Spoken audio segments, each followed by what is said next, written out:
Shalom, salam berkat dari kami untuk pendengar sekalian. Saat ini pendengar akan diberkati dengan program Hari Ini Harinya Tuhan bagian yang ke-8.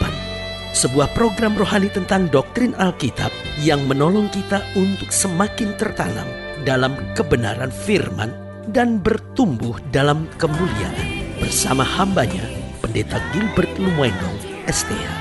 Banyak orang merasa doktrin Alkitab sebagai sesuatu yang membingungkan. Tetapi tahukah saudara bahwa doktrin Alkitab intinya adalah memahami Alkitab dengan benar, dengan pemahaman yang sistematis, sehingga kita terus dapat tertanam di dalam kebenaran firman, sehingga kita terus bertumbuh di dalam kemuliaan Allah. Buka hati saudara sekalian untuk menerima berkat-berkat firman-Nya hari ini. Salah satu kebutuhan yang sangat penting dalam dunia hari-hari ini adalah kejujuran. Nah, saudaraku yang kasih dalam Tuhan, kalau kita mau perhatikan dengan seksama hari-hari ini, cari orang jujur makin susah, saudara-saudara. Cari orang kaya masih banyak, cari orang pinter masih banyak, cari orang cantik, cari orang gagah masih banyak. Tetapi cari orang jujur susah. Ada banyak orang awalnya kelihatan jujur, tetapi di saat-saat terdesak, di saat-saat terjepit, baru ketahuan siapa sebenarnya dirinya. Karena saudaraku yang kasih dalam Tuhan, kejujuran bukan kita temukan di saat-saat yang mudah. Kejujuran justru kita temukan di saat-saat yang sukar. Dan justru di saat-saat yang sukar itu diperlukan kejujuran. Karena itu sekali lagi saya ingatkan, kebutuhan dunia hari-hari ini adalah kejujuran. Sementara cari orang jujur susah, dan orang seringkali hanya mau jujur kalau kondisinya memungkinkan. Sehingga ada banyak orang berkata, ya bagaimana saya mau jujur, saya kan dalam dunia bisnis, lalu bagaimana dong kalau saya jujur-jujur, kapan saya dapat untung? Sebagian lagi berkata, ya namanya saya seorang karyawan, kalau saya terlalu jujur nanti kan juga atasan saya nggak bisa terima, maka terbongkarlah semuanya. Nah ini dia, banyak orang hanya bisa jujur ketika kondisinya memungkinkan. Tetapi sebagai hamba Allah saya mau bilang, kejujuran tidak memandang situasi dan kondisi. Kejujuran harus tetap berkata jujur dalam segala langkah kehidupan ini. Yang ketiga saya pelajari, tanpa kejujuran tidak ada ketenangan dan kedamaian. Tahukah saudara, dalam kebohongan, dalam dusta, yang ada cuma tekanan, kekecewaan, kepanikan. Karena itu hiduplah jujur. Karena dalam kejujuran maka seorang mendapat ketenangan. Selalu saya bilang, di tengah masalah bagaimanapun, selama kita bisa jujur, selalu kita mendapat tenang. Sepahit apapun langkah yang harus kita jalani, tetapi dalam kejujuran selalu ada ketenangan dan kedamaian. Karena itu suami-suami berusahalah jujur, istri-istri berusahalah jujur, pemimpin-pemimpin berusahalah jujur. Karena hanya dalam kejujuran kita dapat melihat hal-hal yang baik dalam hidup ini. Dan yang keempat saya pelajari, kejujuran menuntut resiko. Memang kejujuran tidak mudah, meskipun dampaknya selalu baik, tetapi kejujuran itu sendiri tidak gampang. Kejujuran itu sendiri tidak mudah. Kadangkala kejujuran harus menuntut resiko. Tetapi yang saya pelajari, resiko yang harus kita tanggung dalam kejujuran selalu membawa kita pada kemenangan dan perkara-perkara yang dahsyat. Sementara kenikmatan di balik dusta selalu akan membawa kita pada hal-hal yang menghancurkan. Karena itu mari kita hidup dalam kejujuran. Saya percaya orang jujur disayang Tuhan. Saya percaya orang jujur diberkati oleh Tuhan. Dan saya percaya orang jujur pasti akan menerima keselamatan dari Tuhan. Haleluya. Selamat datang dalam program kita hari ini, Harinya Tuhan. Sebuah program rohani yang kembali mengingatkan kepada kita betapa pentingnya kita menjadikan firman Tuhan sebagai dasar keseharian hidup kita. Karena selama kita menjadikan firman Tuhan sebagai dasar keseharian hidup kita, langkah-langkah ke depan kita penuh dengan kepastian, kemenangan, berkat, mujizat, dan perkara-perkara besar. Haleluya. Dan dalam program ini kita memang sedang membahas tentang kejujuran. Karena saya percaya kalau ada kejujuran, dunia ini aman. Saya percaya kalau ada kejujuran, dunia ini tenang. Dan kalau ada kejujuran, dunia ini pasti penuh dengan kebahagiaan. Haleluya.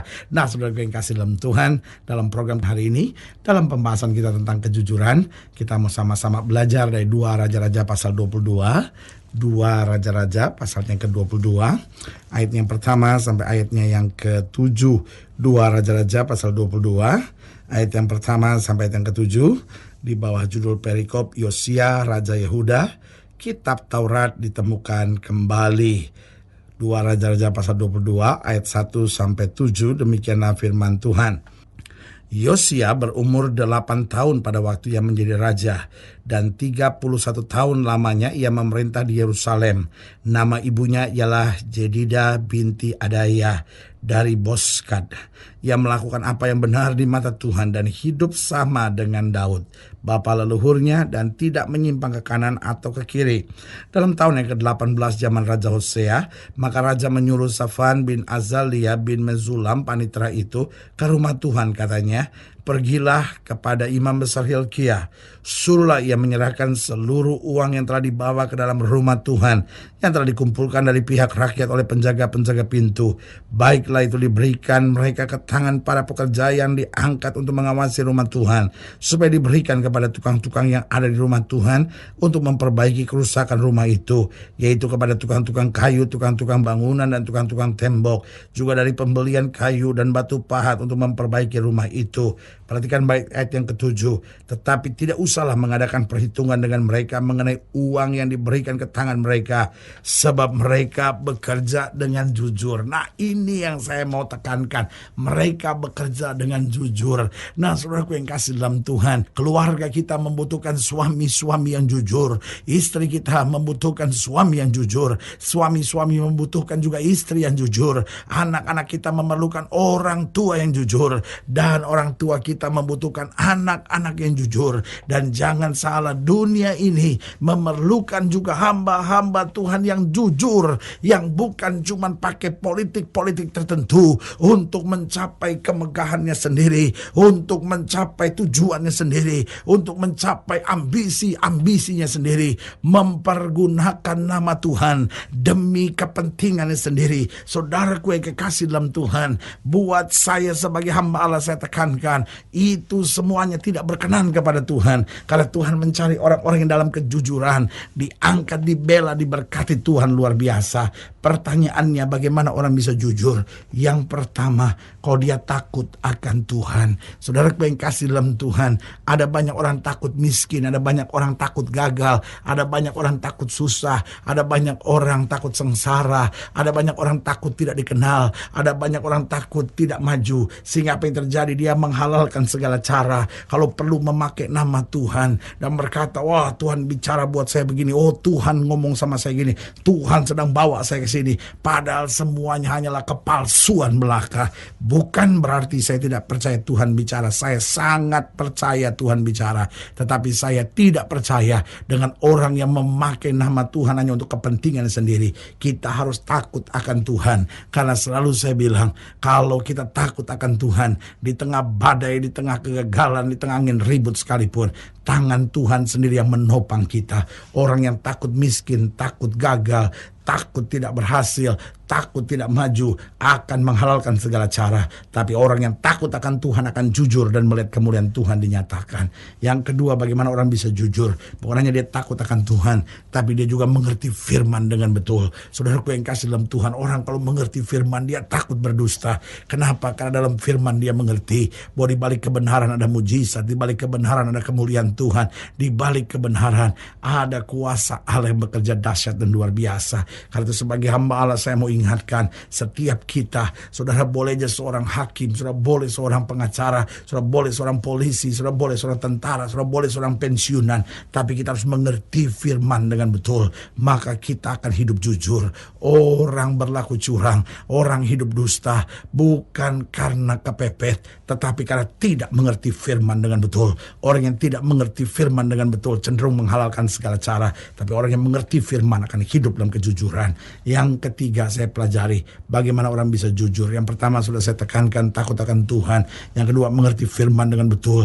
Dan yang ketiga, memiliki pandangan jauh ke depan. Saudaraku, pendusta, orang-orang licik, orang-orang curang, untuk sementara bisa mengelabui orang, tetapi setelah ketahuan kartunya, setelah ketahuan belangnya, akan terbongkar semuanya, jatuhnya sakit, saudara.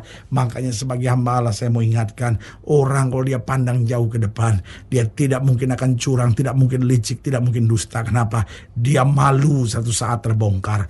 Orang jujur itu hari ini boleh menghadapi badai, tetapi esok diakui dan dihargai kehidupannya. Karena itu sebagai hamba Allah saya mau ingatkan, mari kita hidup jujur. Yang pertama, takut akan Tuhan. Yang kedua, mengerti firman dengan betul.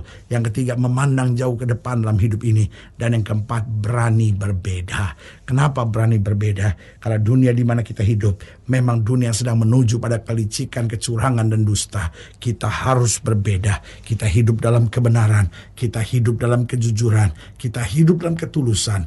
Maka berkat Allah yang sempurna itu akan turun luar biasa dalam hidup kita. Haleluya. Saudaraku yang kekasih dalam Tuhan, jika saudara ingin dilayani lebih jauh, hubungi kami melalui telepon, hubungi kami melalui surat, kunjungi website kami, karena kami ada untuk membawa Bapak Ibu saudara senantiasa lebih dekat pada Tuhan dan mengalami kasih kuasa mujizat yang luar biasa. Haleluya. Secara khusus melalui program ini juga saya mau berdoa buat setiap saudara yang sakit, setiap saudara yang berbeban berat, karena saya percaya bahwa bagi Allah tidak ada perkara yang mustahil.